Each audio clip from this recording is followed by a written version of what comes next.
యోహాను సువార్త 12వ అధ్యాయము 3వ వచనం చూసినట్టయితే, ఇల్లు ఆ అత్తరు వాసనతో నిండెను. ఇల్లు ఆ అత్తరు వాసనతో నిండెను. ప్రార్థన చేసుకుందాం.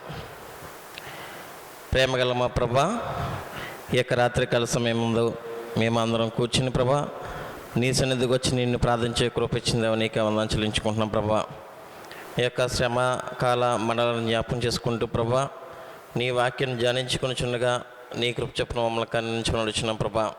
ఈ యొక్క పరిశుద్ధ ఆదివారంలో ప్రభా, ఈ యొక్క పరిశుద్ధ వారం అంతయు ప్రభా, నీ వాక్యం ప్రభా మా అందరికి వినిపిస్తుందేమో నీకే వందనాలు చెల్లించుకుంటున్నాం ప్రభా. వాక్యంను ప్రభా బోధించుండగా ప్రభా నన్ను మరుగు చేసి మీరే మాట్లాడమని అడుగుచున్నాం ప్రభా. వినేవారికి వివేచన ఆత్మను ప్రభా, బోధించే ఆత్మను దయచేయమని అడుగుచున్నాం ప్రభా. ఈ వాక్యాన్ని మా హృదయంలో ఫలింపచేసి మమ్మల్ని ఆశీర్వదించమని ఈ ప్రార్థన ప్రభు పేట పెట్టుకుంటున్నాం తండ్రి, ఆమేన్.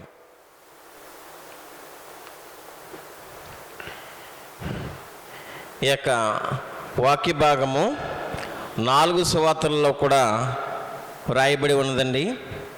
మత్తయి సువార్త 26వ అధ్యాయము 6 నుంచి 13 వచనములు, లూకా సువార్త 7వ అధ్యాయము 38వ వచనములోను, మార్కు సువార్త 12వ అధ్యాయము 1 నుంచి 18 వచనములలోను, యోహాను సువార్త 12వ అధ్యాయము 1 నుంచి 8 వచనములలో ఈ యొక్క వాక్య భాగం గురించి చాలా క్లియర్గా రాయబడి ఉన్నది.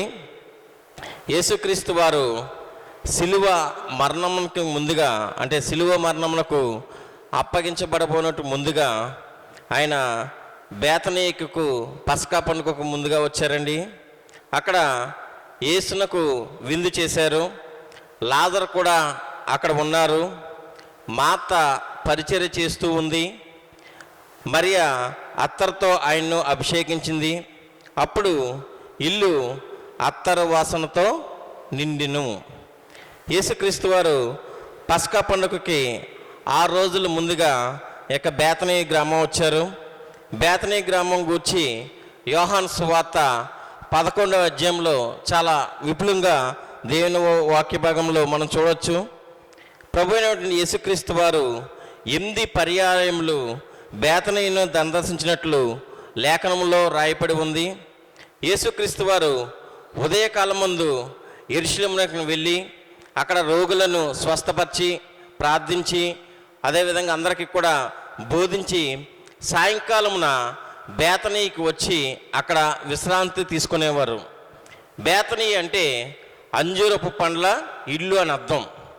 ఈ యొక్క అంజూరపు పండ్లన్నీ కూడా స్వస్థతను చూపిస్తూ ఉంటాయి.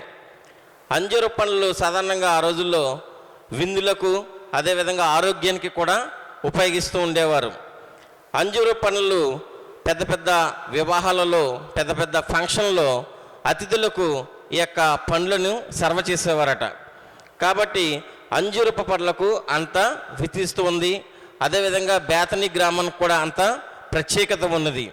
అయితే ఈ యొక్క అంజూరపు పళ్ళ గురించి మనం ఆలోచిస్తే, రాజైన హిజ్కియా మరణ సంబంధమైనటువంటి రోగంతో బాధపడినప్పుడు ఈ యొక్క అంజూరపు ముద్దలను గాయంపై వేసి ఉంచగా హిజ్కియాకు స్వస్థత కలిగినట్టు మనం దేవుని వాక్యంలో చూడవచ్చు. ప్రభు అయినటువంటి యేసుక్రీస్తు వారు నిజమైన ఆరోగ్యంని ఇవ్వడానికి ఈ లోకంలోకి వచ్చారు.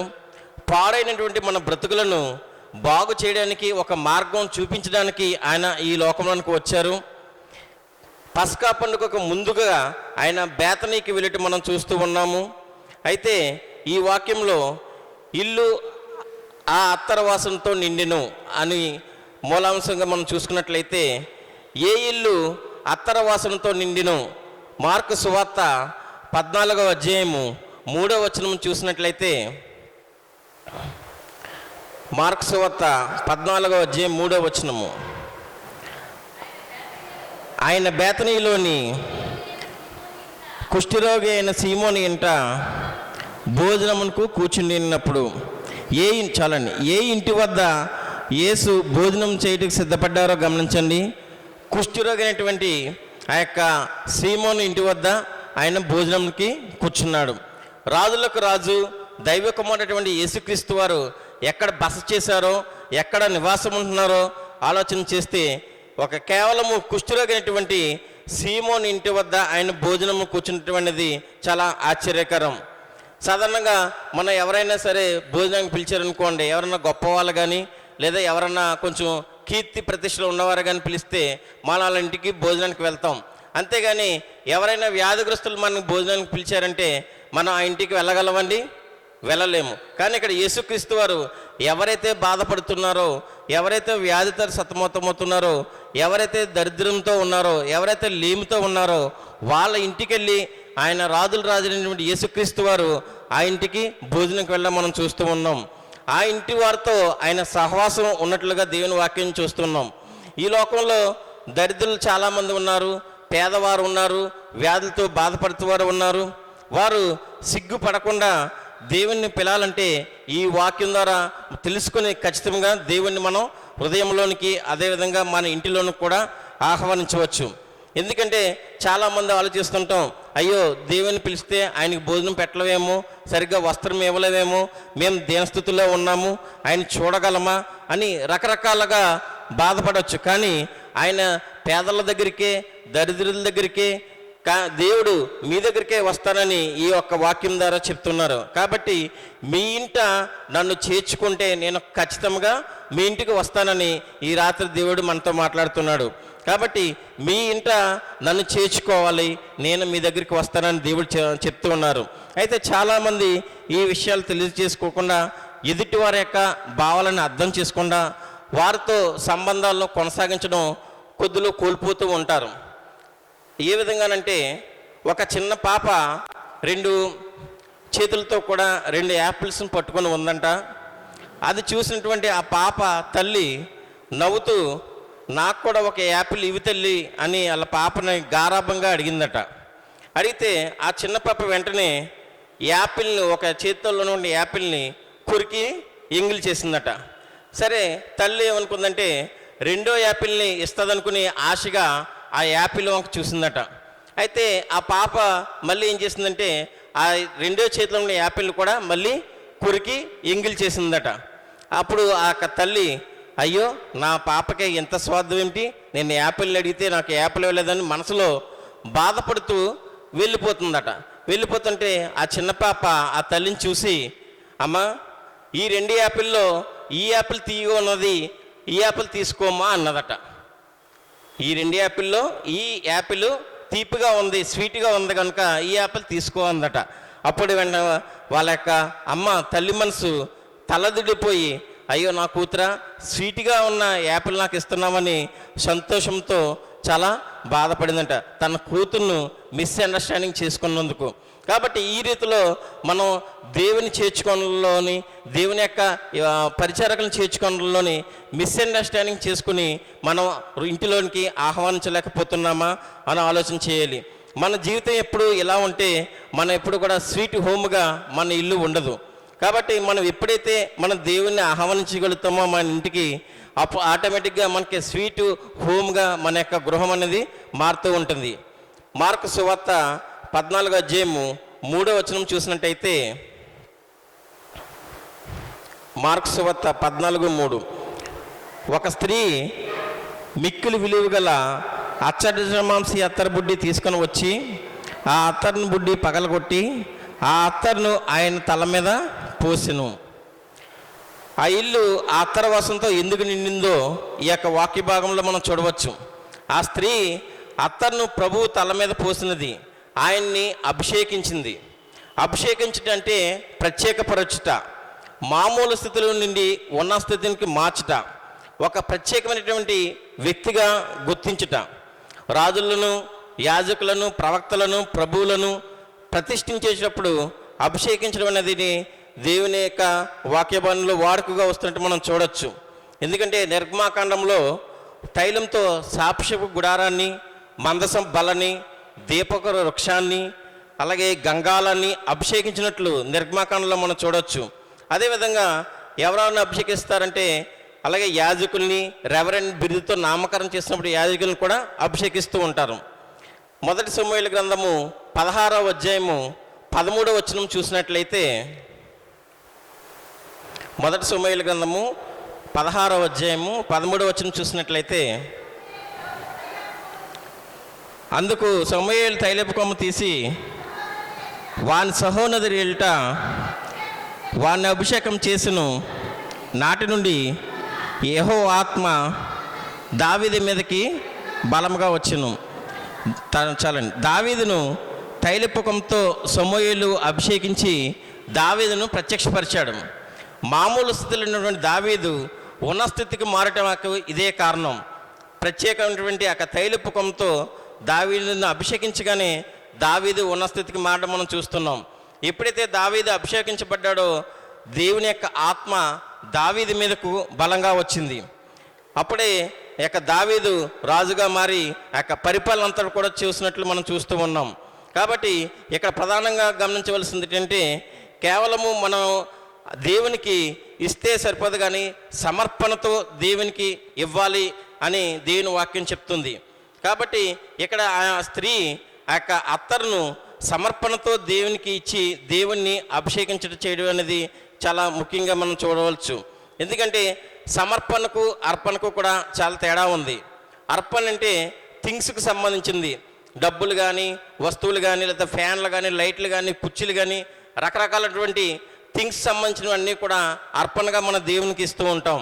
అయితే సమర్పించుకోకుండా ఈ అర్పణ ఇస్తే మన అర్పణకి వాల్యూ అనేది ఉండదు. ఎప్పుడైతే మన హృదయాన్ని దేవుని కొరకు సమర్పించుకుంటామో, దేవుని కొరకు సమర్పించుకున్న హృదయంతో అర్పణలు ఇస్తామో, అప్పుడే ఆ అర్పణకి దేవుడికి తీసుకుంటాడని దేవుని వాక్యం చెప్తూ ఉంది.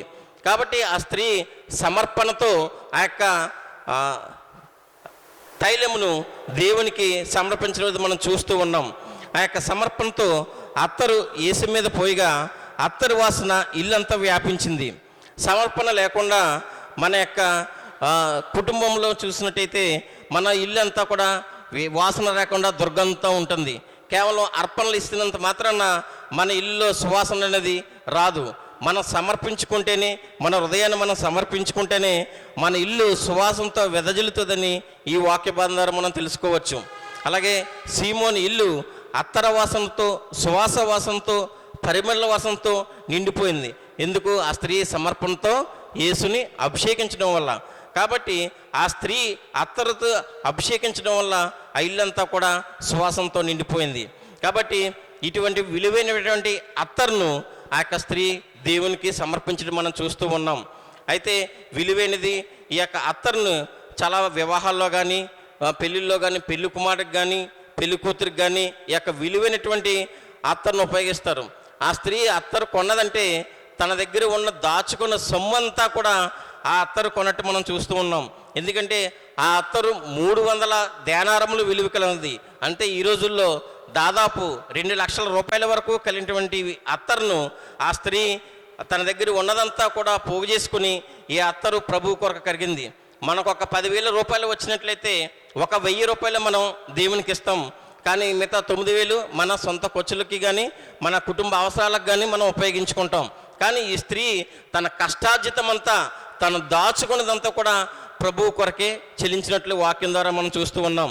ఎందుకంటే ఆయన తన దగ్గర దాచుకోవడం కూడా ఏమీ లేకుండా మొత్తం కొనేసిన తర్వాత ఆ స్త్రీ ఎన్నో కష్టాలు అనుభవించవచ్చు. ఎందుకంటే తన దగ్గర ఏమీ లేదు కాబట్టి తన దగ్గర ఉన్నదంతా కూడా ఆ అత్తరు కొని ప్రభువును అభిషేకించడం మనం చూస్తూ ఉన్నాం. మరి నీ ఇంటి సువాసనలో, అలాగే నీ ఇంటి సువాసనలో నీవు ఉన్నదంతా కూడా దేవునికి సమర్పిస్తున్నావా? లేదా దశమ భాగం ఇవ్వకుండా దొంగిలిస్తూ దుర్గంధంతో నువ్వు జీవిస్తున్నావా అని దేవుడు అడుగుతూ ఉన్నాడు. విలువైనది ఇస్తేనే నీ ఇంటికి సువాసనత వస్తుంది. విలువైనది ఇవ్వకపోతే నీ ఇంటికి దుర్గంధమని చెప్పేసి దేవుని వాక్యం చెప్తుంది. కాబట్టి విలువైన నీ యొక్క జీవితంను దేవునికి సమర్పించాలి. నువ్వు ఎన్ని అర్పణలు ఇచ్చినా కూడా నీ యొక్క జీవితాన్ని సమర్పించకపోతే ఆ అర్పణకి వాల్యూ లేదు. సమర్పణ యొక్క జీవితాన్ని నువ్వు దేవునికి ఇచ్చినట్లయితే నీవు, నీ కుటుంబం, నీ ఇల్లు అంతా కూడా సువాసనతో నిండి ఉంటుందని దేవుని వాక్యం చెప్తుంది. అలాగే లోకా సువార్త 7వ అధ్యాయము 37వ వచనము 38వ వచనం చూసినట్లయితే, లోకా సువార్త 7వ అధ్యాయము 37, 38. ఆ ఊరిలో ఉన్న పాపాత్మురైన ఒక స్త్రీ యేసు పరిసయ్యుని ఇంట భోజనం కూర్చున్నాడని తెలుసుకొని ఒక బుడ్డిలో అత్తరు తీసుకొని వచ్చి వెనుక తట్టు ఆయన పాదముల యొద్ద నిలువబడి ఏడ్చుచు కన్నీళ్లతో ఆయన పాదములు తడిపి. ఇక్కడ చూడండి, ఇక్కడ ఒక స్త్రీ బిరుదు కూడా ఉంది. ఆ స్త్రీ ఏంటంటే పాపాత్మురాలు అనే బిరుదు. ఈమె సమాజంలో విలువైనటువంటి ఒక స్త్రీ, అందరి దృష్టిలోనూ కూడా చాలా తక్కువగా ఉన్నటువంటి స్త్రీ. అయినా యేసును అభిషేకించాలని కోరుకుంది. తనకున్నంత దాంట్లోనూ కూడా తీసి దేవుణ్ణి గణపరచాలని కోరుకుంది. అందుకే ఆయన కొరకు విలువైనటువంటి అత్తరును సమర్పణతో అర్పణగా అర్పించాలనుకుంది. ఈ యొక్క పాపాత్ములైన స్త్రీ తాను చేసినటువంటి పాపాల నిమిత్తము పశ్చాత్తాపం నుండి యేసు యొద్దకు వచ్చి తన పాపాల నిమిత్తం ఏడ్చి కన్నీరు కార్చింది. ఆ కన్నీరుతోటే ప్రభు యొక్క పాదములను తడిపింది. పాపంతో ఆవరించినటువంటి ఆ యొక్క హృదయము పశ్చాత్తాపం పొందిన వెంటనే కన్నీరు అనేది ఆమె హృదయం నుంచి రావడం మనం చూస్తూ ఉన్నాం. ఆ స్త్రీ తన జీవితంలో మార్పు కోరుకుంది. పాపాత్ముల నుంచి అనే బిరుదు నుంచి పవిత్రాలుగా మారినట్టు దేవుని వాక్యం చెప్తుంది. కాబట్టి ఆ స్త్రీ పశ్చాత్తాపం అందడం వల్ల తన సమర్పణతో ఆ యొక్క అత్తరు అర్పించడం మనం చూస్తూ ఉన్నాం. పశ్చాత్తాపం వల్ల తన యొక్క కన్నీరు ద్వారా దేవునికి ఆ యొక్క పాదాలు కడగడం అనేది మనం చూస్తూ ఉన్నాం. కన్నీరు అనేది ఒక ఆయుధము. ఎందుకంటే నిన్ను దేవుని దగ్గరికి తీసుకెళ్ళే ఒక సాధనం అని గుర్తించగలగాలి. ఎందుకంటే దేవుని దగ్గరికి తీసుకెళ్ళే ఒక సాధనమే కన్నీరు. దేవునికి సమర్పించుకోవాలన్నప్పుడు పశ్చాత్తాపం మన హృదయంలో కలిగినప్పుడు మన హృదయాల్లో కన్నీరు మొదలవుతూ ఉంటుంది. ఎందుకంటే అటువంటి కన్నీరు వలన మనకి స్వస్థత కలుగుతూ ఉన్నాయి. మన సంఘాల్లో చాలామంది వేల కొలది ఉంటారు, కానీ కన్నీటి ప్రార్థన చేసేవారు మాత్రం పదుల సంఖ్యలోనే ఉంటారు. ఎందుకంటే బిడ్డలైనటువంటి ఆ యొక్క హన్న కన్నీటి ప్రార్థన వలన బిడ్డలు దేవుడు అనుగ్రహించాడు. తన ఇల్లు సువాసంతో నిండిపోయినది. కన్నీటి ప్రార్థన వలన ఆ యొక్క హన్న ఆ యొక్క ఇల్లు సువాసంతో నిండిపోయింది. ఎందుకు? బిడ్డలు లేని తన యొక్క కుటుంబానికి దేవుడు బిడ్డలు అనుగ్రహించాడు. కాబట్టి ఇలాగా కన్నీళ్ళతోటే మన యొక్క పాపాన్ని ఒప్పుకుంటే దేవుడు ఖచ్చితంగా మన సువాసంతో నడిపిస్తారు. అయితే ఆ రోజుల్లో పన్నీరుతో దేవుణ్ణి అభిషేకించినది, కానీ ఈ రోజుల్లో మనం కన్నీళ్ళతో దేవుణ్ణి అభిషేకించాలి, కన్నీళ్ళతో దేవునికి మొరపెట్టాలి. అప్పుడే మనం సువాసనవంతమైన జీవితాన్ని మనం పొందవచ్చు. ఎందుకంటే ఆ యొక్క కన్నీటితో ఆయన పాదములు తడిపి, అంటే కన్నీటి బిందువు ఎంత పరిమాణంలో ఉంటుంది. ఎవరన్నా ఇంటికి వెళ్ళామనుకోండి, వెళ్ళినప్పుడు ఒక చెంబు నీళ్ళు ఇస్తారు. ఆ చెంబు నీళ్ళు ఏం చేస్తాం, మనం కాళ్ళు కడుక్కుంటాం. ఆ ఒక పాదం ఇంకా పూర్తిగా తడదు చెంబు నీళ్ళతో కూడా. చెంబు నీళ్ళు ఇచ్చినా కూడా మన పాదాలు పూర్తిగా తడవు. అయినప్పటికీ కన్నీళ్ళతో పాదాలు తుడుతుందంటే దాదాపు 2-3 చెంబులన్నా సరే ఆమె కన్నీరు కాచి ఉంటుంది. తన పాప ప్రాయచిత్తం వల్ల, తన పశ్చాత్తాపించడం వల్ల అంతటి కన్నీరు కాచి యేసు యొక్క పాదాలను కడిగినదిగా మనం వాక్యంలో చూస్తున్నాం. కాబట్టి ఇది అంతరంగంలో కలిగే మార్పు, కానీ బాహ్య రంగంలో వచ్చే మార్పు కాదు. ఎవరైతే అంతరంగంలో మార్పు కలిగి ఉంటుంది, అప్పుడే వాళ్ళకి పశ్చాత్తాపంతో నిజమైనటువంటి కన్నీరు అనేది వస్తుంది. అటువంటి కన్నీరు ఈ యొక్క స్త్రీకి వచ్చింది. ఈ కన్నీరు కాచిందంటే, అంత కన్నీరుతో పాదాలు కడిగిందంటే ఆ స్త్రీ మామూలు స్త్రీ కాదు. నిజంగా ఒక పాప నిజంగా మారితే వచ్చే కన్నీరే, అదే సంపూర్ణమైనటువంటి సమర్పణ. అటువంటి సమర్పణే దేవునికి కావాలి. అటువంటి యొక్క పాపి కన్నీరే దేవునికి కావాలి. ఎందుకంటే కీర్తనలు 56వ అధ్యాయము 8వ వచనం చూసినట్లయితే, కీర్తనలు 56వ అధ్యాయము 8వ వచనం చూసినట్లయితే,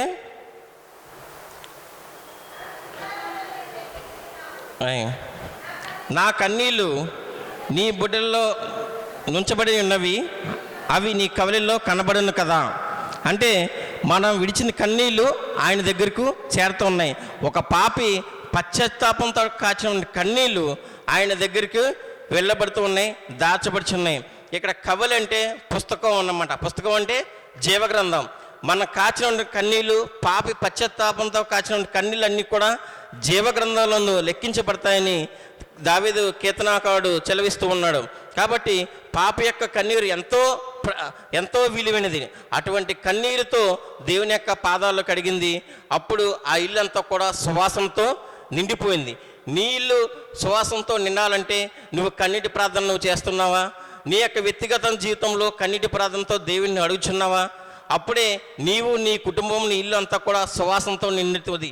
నువ్వు పన్నీరు చల్లకపోవచ్చు, కానీ కన్నీరుతో దేవుణ్ణి వేడుకుంటే, కన్నీరుతో మన పాపాల ఒప్పుకుంటే ఖచ్చితంగా మన జీవితం కూడా సువాసనతో ఉంటుందని దేవుని వాక్యం చెప్తుంది. అలాగే స్వచ్ఛత, అచ్చ జటమాంస అత్తరు తీసుకొని వచ్చింతనం అంటే సాధారణంగా ఈ యొక్క అత్తరు పుష్పాల నుంచి కానీ, అలాగే ఫ్రూట్స్ నుంచి కానీ, అదేవిధంగా మొక్కల యొక్క కాండాల నుంచి కానీ ఈ యొక్క అత్తరు తీస్తూ ఉంటారు.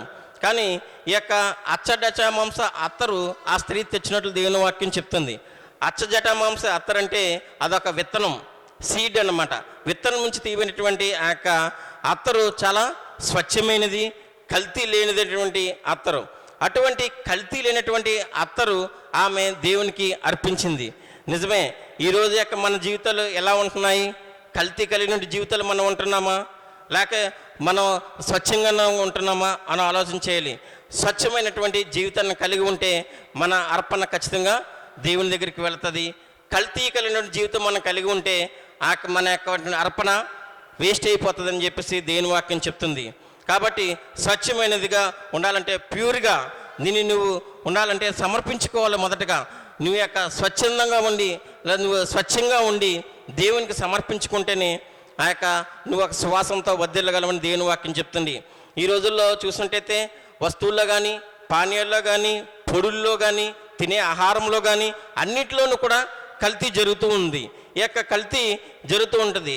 అదేవిధంగా మనల్లో కూడా కల్తీ ఉంటుంది. మన మాటల్లో కానీ, క్రియల్లో కానీ, మనం చూపించే ప్రేమలో కానీ కల్తీ కూడా కనబడుతూ ఉంటుంది. యెషయా గ్రంథము 59వ అధ్యాయము 7వ వచనం చూసినట్లయితే, యెషయా గ్రంథము 59వ అధ్యాయం 7వ వచనం చూసినట్టయితే,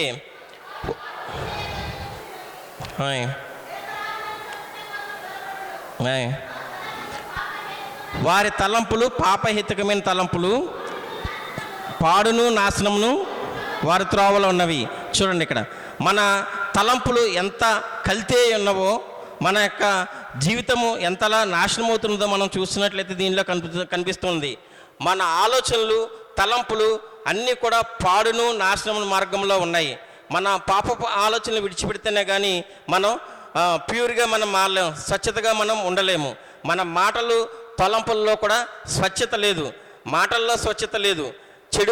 చెడు భావం గల మాటలు మాట్లాడతాం, అవమానకర గల మాటలు మాట్లాడతాం, సరసోక్తులు గల మాటలు మాట్లాడతాం, ఎత్తు పొడుపులు గల మాటలు మాట్లాడతాం, హాస్యపు గల మాటలు మాట్లాడతాం, ఒట్టి మాటలు గల మాటలు మాట్లాడతాం, కొండపు మాటలు మాట్లాడతాం.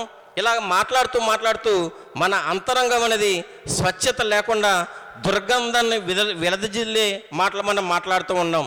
దేవుడు స్వచ్ఛమైన, శుద్ధమైన అంతరంగం కావాలని కోరుకుంటున్నాడు. కానీ ఈర్ష, అసూయ, ద్వేషం వంటి లక్షణాలతో కలిగినటువంటి అంతరంగం దేవునికి అవసరం లేదని చెప్తూ ఉన్నాడు. అంతరంగం స్వచ్ఛమైనదిగా ఉంటేనే దేవునికి ఇవ్వాలి. కానీ ఆ యొక్క అంతరంగం అనేది అసూయ, ద్వేషము, అలాగే ఎత్తుపొడుపు మాటల మొదలగు దానితో ఉంటే ఖచ్చితంగా అటువంటి అంతరంగం దేవునికి అవసరం లేదని చెప్తూ ఉన్నారు. ఎందుకంటే మీ నుండి వస్తున్నది కల్తీ ఉంటే ఖచ్చితంగా దుర్గంధ వాసనే. కల్తీ లేకుండా దేవునికి స్వచ్ఛమైన మనసు ఇస్తే మన నుంచి వచ్చేది ఖచ్చితంగా పరిమళ తైలమే. కాబట్టి మార్కు సువార్త 14వ అధ్యాయము 3వ వచనం చూసినట్టయితే, ఆ స్త్రీ అత్తరు పగలగొట్టి ఆయనకు సమర్పించింది. అత్తరు సీసాకు పైన చిన్న రంధ్రం ఉంటుంది. చాలా కాలం నిలవ ఉండే నిమిత్తం, ఎక్కువ బయటకు రాకుండా నిమిత్తం ఒక చిన్న బిందువు బహుదూరం వ్యాపించే వరకు కూడా ఆ యొక్క పరిమళ తైలం వాసన వచ్చే విధంగా ఆ యొక్క అత్తరు సీసా పైన చిన్న చిన్న రంధ్రాలు గల సీసాలు వాడుతూ ఉంటారు. అందుకే ఆ రంధ్రంలో ఆ యొక్క సీసాలో ఉండిపోతుంది ఏమో అనుకుని ఆ యొక్క స్త్రీ ఏం చేస్తుందంటే ఆ యొక్క సీసాను యేసుక్రీస్తు వారికి పైన వంపకుండా పగలగొట్టి ఆ యొక్క సీసాను దేవునికి సమర్పించుకోవడం మనం చూస్తున్నాం.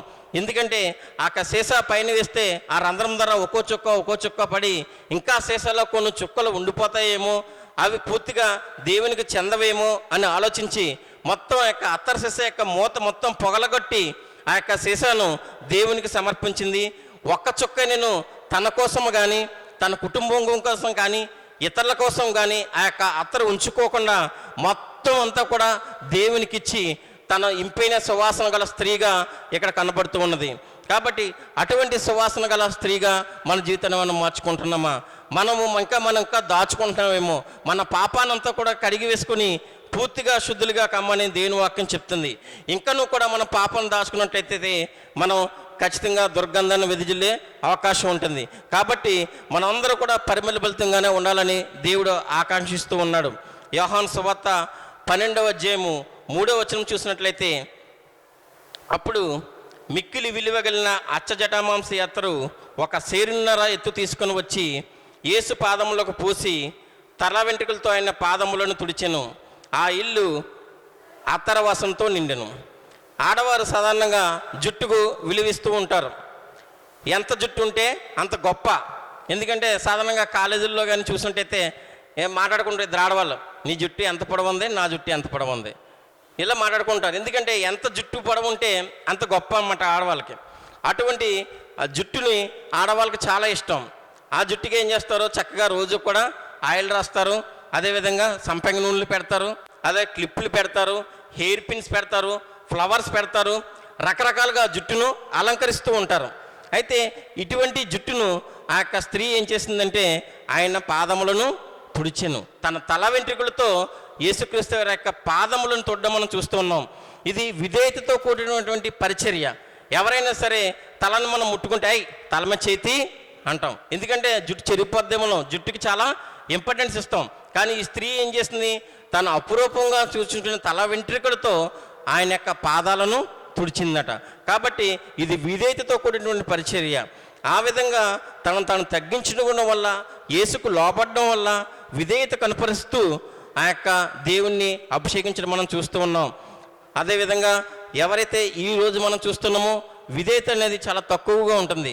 ఎందుకంటే విధేయత లేకుండా ఉంటే మన తల్లిదండ్రులు గౌరవించలేము, పెద్దవాళ్ళు గౌరవించలేము, సంఘ కాపర్లు గౌరవించలేము. ప్రతి ఒక్కరికి కూడా విధేయతతో దేవుని పరిచర్యలో వాడబడాలని దేవుని వాక్యం చెప్తూ ఉన్నది. ఆ స్త్రీ అత్తరు యేసు మీద పోయిగా యోహాను సువార్త 12వ అధ్యాయము 4-5 వచనాలు చూసినట్టయితే, ఎప్పుడైతే ఆ స్త్రీ అత్తరు యేసు మీద పోసిందో అప్పుడు ఆయన శిష్యుల్లో ఒకడు అనగా ఆయన అప్పగింపబడినటువంటి ఇస్కరియోతు యూదా, ఈ అత్తరెందుకు 300 దేరాళములు అమ్మి బేదలకు ఇయ్యవలెను అని చెప్పాడు. ఈ అత్తరు ఎందుకలా వేస్ట్ చేస్తున్నావమ్మా? ఈ అత్తరుని ఎందుకు దేవుని మీద పోస్తున్నావు నువ్వు? ఈ అత్తరు అమ్మి వేస్తే 300 దేరాళములు వస్తాయి కదా, అవి తెచ్చి బేదలకు ఇవ్వచ్చు కదా, ఎందుకు ఇలా నేలపాలు చేస్తున్నావు అని చెప్పేసి అక్క శిష్యుల్లో ఒకడైనటువంటి యోధా ఆమెను హెచ్చరిస్తూ ఉన్నాడు. అయితే ఆమె యొక్క యోధ యొక్క గుణం ఇక్కడ కనబడుతూ ఉన్నది. ఎందుకంటే యేసుక్రీస్తు వారి యొక్క 12 మంది శిష్యుల్లో యొక్క యోధా కూడా ఒకడు.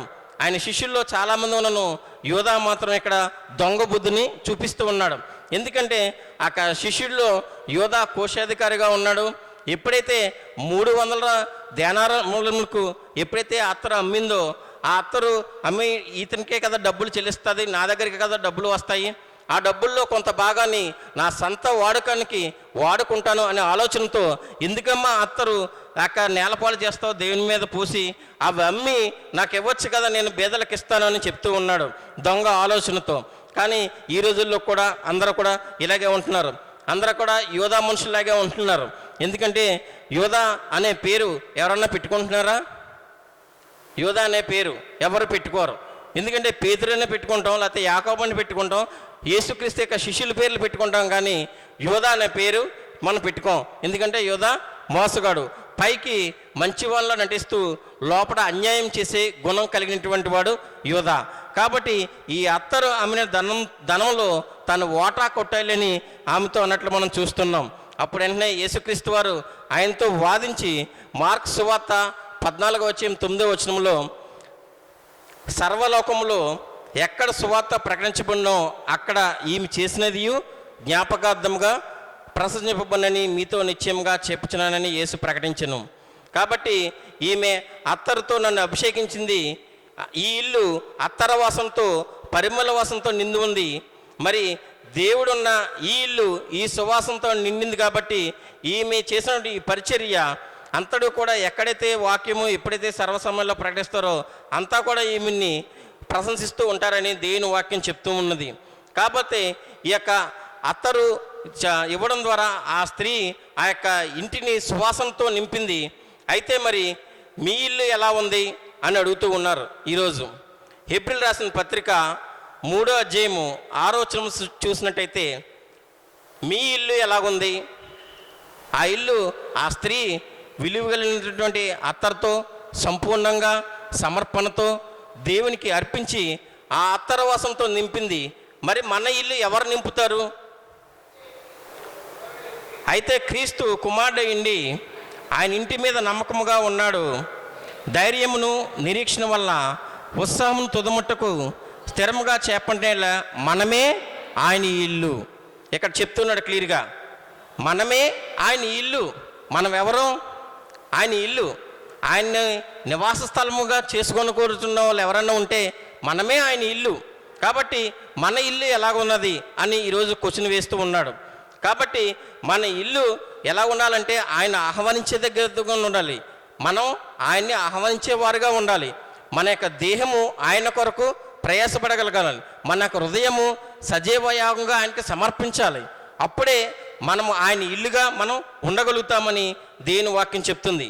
ఎందుకంటే తుదముట్టు వరకు కూడా, అంటే మనం చనిపోయే వరకు కూడా మన నిరీక్షణతో ధైర్యంతో ఆయన ఇల్లుగా మనం ఉండాలి. అప్పుడే మనలో మనకి సువాసన వస్తుందని దేవుని వాక్యం చెప్తుంది. మన ఎవరో మనం ఆయన ఇంట్లోగా మనం ఉంటున్నామా లేదా మనం ఆలోచన చేసుకోవాలి.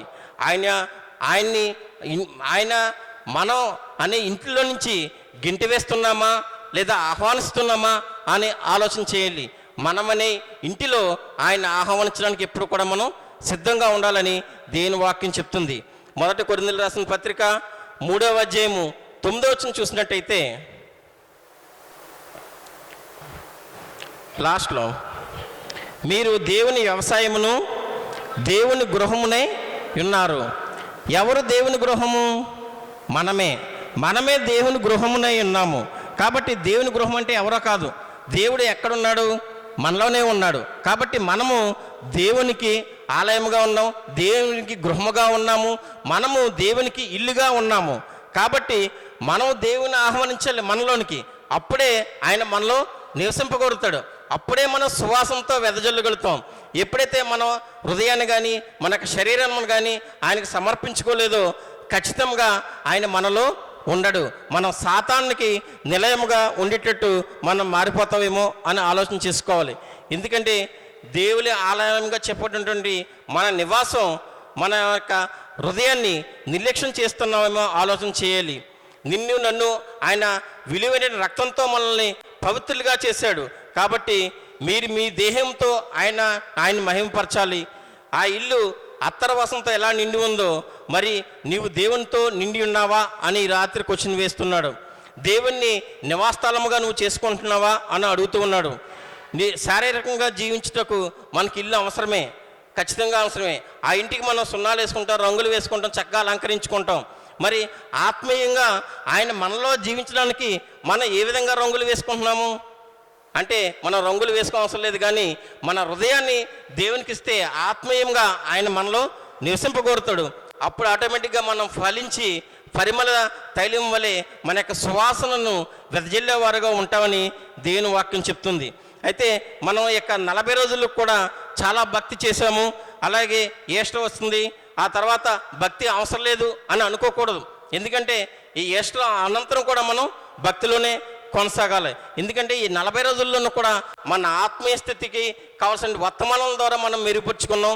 అపాది తంత్రాలను ఏ విధంగా ఎదిరించాలనే స్థితిలో మనం తెలుసుకున్నాం. కాబట్టి ఈ ద్వారా మన ఇల్లును మనం సరిదిద్దుకోవాలి. మన ఇల్లుని ఎప్పుడైతే సరిదిద్దుకుంటామో దేవుడు మనలో వచ్చి నివసింపగోరుతాడని దేవుని వాక్యం చెప్తూ ఉన్నది. లోకా సువార్త 11వ అధ్యాయము 24-26 వచనాలు చూసినట్టయితే, లోకా సువార్త 11వ అధ్యాయము 24-26 చూసినట్టయితే, ఒక మనిషి నుండి ఒక అపవిత్రాత్మ పెడలిపోయి మళ్ళీ ఏం చేస్తుంది? అది తిరుగులాడుతూ మళ్ళా 7 అంతల ఆత్మలు మళ్ళా అపవిత్రాత్మలను తీసుకొని వచ్చింది. అంటే ఒక ఇంటి నుంచి నీ ఇంటి నుంచి నువ్వు ఒక పాపంను తీసివేసేసావంటే ఆ పాపానికి దూరంగా మరింత స్థిరంగా నువ్వు మారాలి. నువ్వు మారకపోతే మరిన్ని భయంకరమైన సాతాను శక్తులు మరిన్ని పాపాలన్నీ కూడా నీ దగ్గర రావడానికి నీకు సిద్ధంగా ఉంటాయి. అప్పుడు నీ యొక్క స్థితి మొదటి స్థితి కంటే కడపటి స్థితి ఇంకా దారుణంగా ఉంటుంది. కాబట్టి నీ ఇల్లు నువ్వు సరిదిద్దుకోవాలంటే ఖచ్చితంగా దేవుని నివాసస్థలముగా నువ్వు చేసుకోవాలని దేవుని వాక్యం చెప్తుంది. అయితే జేమ్స్ సింప్సన్ అనే ఒక శాస్త్రవేత్త ఉన్నారు. ఆయన క్లోరోఫామ్ అనే మందు కనిపెట్టారట. క్లోరోఫామ్ అనే మందు కనిపెట్టారు. ఈ యొక్క మందు ఎందుకు కనిపెట్టారంటే, క్లోరోఫామ్ అనే మందు సాధారణంగా వైద్య భాషలో ఆపరేషన్ల కొరకు ఈ యొక్క మందును ఉపయోగిస్తారు. అయితే ఈ యొక్క క్లోరోఫామ్ అనే మందు కనిపెట్టక ముందు పూర్వం రోగుల్ని ఏం చేసేవారంటే, ఒక 5-6 మంది గట్టిగా బల్ల మీద పడుకోబెట్టి పట్టుకుని ఆ యొక్క ఆపరేషన్లు డాక్టర్లు చేసేవారట. అప్పుడు మత్తు ఇవ్వకుండా చేయడం వల్ల ఆపరేషన్స్ ఫెయిల్యూర్ అయ్యి ఎక్కువ మంది చనిపోతూ ఉండేవారట. అప్పుడు ఈ యొక్క సింప్సన్ అనే ఆయన ఆ యొక్క ఏ విధంగానే సరే మత్తు మందు నేను కనిపెట్టి ఆ యొక్క ఆపరేషన్లు విజయవంతంగా చేయాలని అనుకుని ఈ యొక్క జేమ్స్ సింప్సన్ అనే ఆయన 1847 సంవత్సరంలో ఈ యొక్క క్లోరోఫామ్ అనే మందు కనిపెట్టాడట. ఈ మత్తు కనిపెట్టడం ద్వారా అప్పటి నుంచి ఇప్పటి వరకు జరుగుతున్న ఆపరేషన్లు అన్నింటిలోనూ కూడా ఈ మత్తును ఉపయోగించడం వల్లే అనేక ఆపరేషన్లు విజయవంతం అవుతున్నాయి. అయితే ఈ యొక్క మందు కనిపెట్టిన తర్వాత ఆయన్ని పిలిచి అందరూ సన్మానించారట. మంచి మందు కనిపెట్టావయ్యా, నీ వల్ల ఎవరు చనిపోవట్లేదు, అందరూ కూడా బాగున్నారు, మంచి మందు కనిపెట్టావు, ఆపరేషన్లు చక్కగా జరుగుతున్నాయి అని పొగిడారట. మరి ఈ యొక్క మందు కనిపెట్టడం గల కారణం ఏమిటి అని అడిగారట. అడిగినప్పుడు ఆయన ఒకటే సమాధానం చెప్పారట. ఏంటి? నేను ప్రతిరోజు కూడా బైబిల్ చదువుతాను, బైబిల్లో చదివి వాటిని ఆచరిస్తూ ఉంటాను అని చెప్పారట. ఏంటి బైబిల్ చదివితే ఈ మందు ఎలా కనిపెట్టావయ్యా అని అడిగారట. అప్పుడు ఆయన ఏమన్నారంటే, దేవుడు ఆదామునకు గాఢ నిద్ర కలగచేసి ఆయన ప్రకటమికుల్లోంచి ఒక దాన్ని తీసి మళ్ళీ దాన్ని మాంసంతో పూడ్చివేయడం నేను చదివాను అన్నాడట. అంటే దేవుడికి ఆదాముకు ఆపరేషన్ చేసినప్పుడు ఏం కలగజేశాడండి? గాఢ నిద్ర కలగజేశాడు. కాకపోతే ఎవరైనా ఆపరేషన్ చేయాలంటే ఖచ్చితంగా గాఢ నిద్ర కలుగజేస్తేనే ఆపరేషన్ సక్సెస్ అవుతుందని ఇక బైబిల్ ద్వారా నేను తెలుసుకున్నాను. తద్వారా నేను గాఢ నిద్ర కలగజేసే మందుని కనిపెట్టాలని ఈ యొక్క క్లోరోఫామ్ని కనిపెట్టి అందరికీ కూడా ఇచ్చాను. కాబట్టి నాకు స్ఫూర్తి ఎవరంటే బైబిల్ అని చెప్పాడట. కాబట్టి ఎప్పుడైతే యొక్క బైబిల్లోని వాక్యాన్ని పఠించాడో, ఎప్పుడైతే బైబిల్లోని వాక్యం ద్వారా మందు కనుగొన్నాడో, ఆయన యొక్క సువాసన అంతా కూడా లోకమంతా కూడా వ్యాపించింది. ఆయన యొక్క కీర్తి అంతా కూడా లోకమంతా కూడా వ్యాపించింది. కాబట్టి ఎవరైతే బైబిల్ని చదువుతారో, వాళ్ళకి ఎవరైతే వాక్యం అనే పరిమళాన్ని కలిగి ఉంటారో, ఎవరైతే తైలమనే ప్రార్థనను కలిగి ఉంటారో, వాళ్ళ యొక్క జీవితం అంతా కూడా సువాసనతో వెదజిల్లుతూ ఉంటారని దేవుని వాక్యం చెప్తుంది. కాబట్టి ఎవరైతే ప్రార్థనా జీవితం ఖచ్చితంగా ఉంటుందో వాళ్ళ యొక్క సువాసనతో వాళ్ళ యొక్క కుటుంబం కూడా ఆశీర్వదించబడుతూ ఉంటుందని దేవుని వాక్యం చెప్తుంది. అంతరంగంలో దోషం కానీ, అసూయ, కలహాలు, స్వార్థం, పాప స్వభావం ఉంటే ఖచ్చితంగా దుర్గంధంతో ఉంటుందని వారి జీవితంలో దేవుని వాక్యం చెప్తుంది. ఎవరైనా సరే అలాగే వేసనైనా సరే దేవుడు క్షమించాడు, కానీ వేషధారణ మాత్రం దేవుడు క్షమించడని దేవుని వాక్యం చెప్తుంది. వేసనైనా సరే దేవుడు క్షమించాడు, కానీ వేషధారణ మాత్రం దేవుడు క్షమించడని చెప్తుంది. కాబట్టి వెంటనే మీ ముసుగులు తొలగించుకోండి దేవుని వాక్యం చెప్తుంది. కాబట్టి మన జీవితాలు పరిమళ తైలంలో ఉంటున్నాయా లేదా మనం ఆలోచన చేసుకుంటూ ఉండాలి.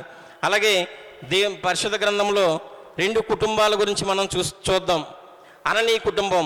అపోస్తుల కార్యములు 5వ అధ్యాయంలో అననీయ సప్పేరా కుటుంబం ఉంది. ఈ యొక్క కుటుంబం దేవునికి డబ్బుకి ఇవ్వకుండా డబ్బు దాచుకున్నటువంటి కుటుంబం, పరిశుద్ధాత్మని మోసపుచ్చినటువంటి కుటుంబం, సాతానునికి ప్రేరేపణ చెందినటువంటి కుటుంబం, అలాగే అబద్ధమాడినటువంటి కుటుంబం. దీని యొక్క కుటుంబం పర్యవసానం ఏమిందంటే, ఆ కుటుంబం అననీయ యొక్క ఇల్లు అంతా కూడా ఏమైంది? నాశనం అయిపోయింది.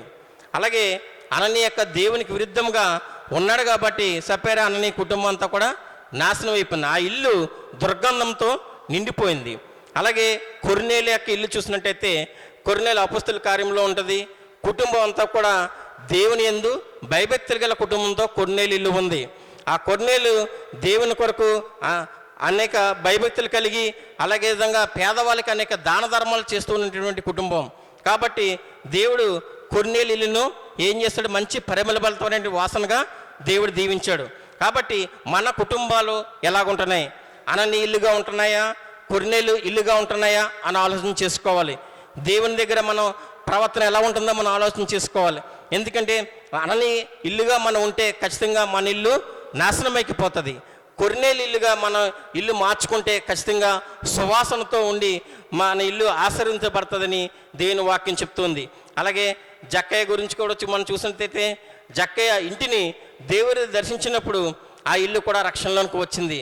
కాబట్టి అప్పటి వరకు ఉన్నటువంటి ఆ యొక్క పాపం ఉన్నటువంటి జక్కయ్య ఎప్పుడైతే దేవుడు ఇంటికి వెళ్ళాడో జక్కయ్య రక్షించబడి రక్షణ సువార్త ద్వారా సువాసనతో ఆ ఇల్లు కూడా ఉండడం మనం చూస్తూ ఉన్నాం. కాబట్టి ఎప్పుడైతే క్రీస్తునందు నిలిచినట్లయితేనే అప్పుడు సువాసనలో మనం ఉంటామని దేవుని వాక్యం చెప్తుంది. జక్కయ్య ఇంటికి సువాసన ఎలా వచ్చిందో మన ఇంటికి కూడా నేడు ఆయన వస్తారు, ఆయన సిద్ధంగా ఉన్నారు. మన జీవితానికి కూడా సువాసన ఇవ్వడానికి ఆయన సిద్ధంగా ఉన్నారు. నీ విలువైన హృదయాన్ని స్వచ్ఛంగా సంపూర్ణంగా దేవునికి నివాస స్థలముగా ఇస్తే సర్వ సమయాలలోనూ సర్వ వేళల్లోనూ మనం పరిమళ వాసనగా ఉండేటట్లు దేవుడు సహాయం చేయడానికి రెడీగా ఉన్నాడు. నా కుమారుడా, నీ హృదయం నాకిమ్ము అని దేవుడు అడుగుతున్నాడు. ఇప్పుడే ఈ క్షణమే అడుగుతున్నాడు. కాబట్టి మన హృదయంలో ఉన్న పాపానంతా కూడా కడిగి వేసుకుని స్వచ్ఛమైన హృదయాన్ని ఆయనకి సమర్పిస్తే ఖచ్చితంగా మన ఇల్లు ఖచ్చితంగా సువాసనతో ఉంటుందని దేవుని వాక్యం చెప్తుంది. కాబట్టి అననీ కుటుంబం వల్లే కాకుండా కొన్నేళ్ళ కుటుంబం వల్లే మన ఇల్లు కూడా సువాసనతో ఉండాలంటే మనం ఖచ్చితంగా సజీవయాభంగా మన హృదయాలు దేవునికి సమర్పించాలి. అప్పుడే ఆ యొక్క సువాసవంతమైనటువంటి జీవితాన్ని మనం దీవించగలుగుతాం. లేదంటే మన జీవితం ఎప్పుడు కూడా దుర్గంధం ఉందని కంపుతూనే ఉంటుంది. మనలో ఉన్నటువంటి అంతరంగం అంతా కుట్రలు కల్మషాలతో నిండిపోయి దుర్గంధం వెదజల్లుతూ ఉంటుంది. ఎప్పుడైతే అంతరంగాన్ని సరి చేసుకొని మన అంతరంగాన్ని దేవునికి ఇల్లుగా ఇస్తామో అప్పుడే మన సువాసనతో మనము మన యొక్క కుటుంబం మన ఇల్లు కూడా వర్ధిల్లుతూ ఉంటుందని దేవుని వాక్యం చెప్తూ ఉన్నది. ప్రార్థన చేసుకుందాం. ప్రేమగల మా ప్రభువా, మీరు ఈరోజు ఈ యొక్క వాక్యం ద్వారా మాట్లాడిన దేవునికి వందనాలు చెల్లించుకుంటున్నాం ప్రభా.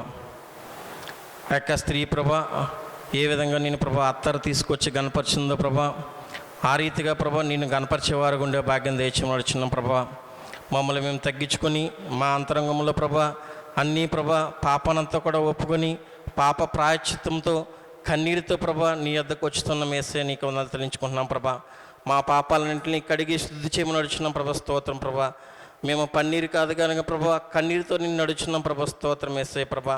అర్పణతో కాదు కానీ ప్రభా సమర్పణతో నడుచున్నాం వేసే నీకే వందనాలు చెల్లించుకుంటున్నాం ప్రభా. మా పాపాలను కడిగివేమని నడుచున్నాం ప్రభా. ప్రభా ఆ యొక్క సీమోని ఇల్లు ప్రభా అత్తరు సువాసనతో ఎలాగైతే నింపో ప్రభా మా ఇంటిని ప్రభా మీరు సువాసనతో నింపమని నడుచున్నాం ప్రభా. స్తోత్రం ప్రభా. మా ఇంటిని ప్రభా మా హృదయం అనే ప్రభా ఇంటిని ప్రభా నీకు నివాసస్థలముగా మేము ఇవ్వగలుచున్నాం వేస్తే నీకు వందనాలు చెల్లించుకుంటున్నాం ప్రభా. మా హృదయంలో మీరు తెరద చేయమని నడుచున్నాం ప్రభా. కొన్నేళ్ళు ఇల్లు ప్రభా ఏ విధంగా ప్రభా సువాసవంతంగా పరిమళభరితంగా తీర్చిదిద్దో నీకే వందనాలు చెల్లించుకుంటున్నాం ప్రభా. ఆ విధంగా మమ్మల్ని తీర్చిదిద్దమని నడుచున్నాం ప్రభా. నీ వాక్యం అనే పరిమళాన్ని ప్రభా నీ ప్రార్థన అనే తైలం మేము కలిగి ఉండే భాగ్యం దయచి నడుచున్నాం ప్రభా. ఈ వాక్యాన్ని మమ్మల్ని దీవించి ఆశీర్వదించమని ఈ చిన్న ప్రార్థన వేడుకుంటున్నాం తండ్రి. ఆమేన్.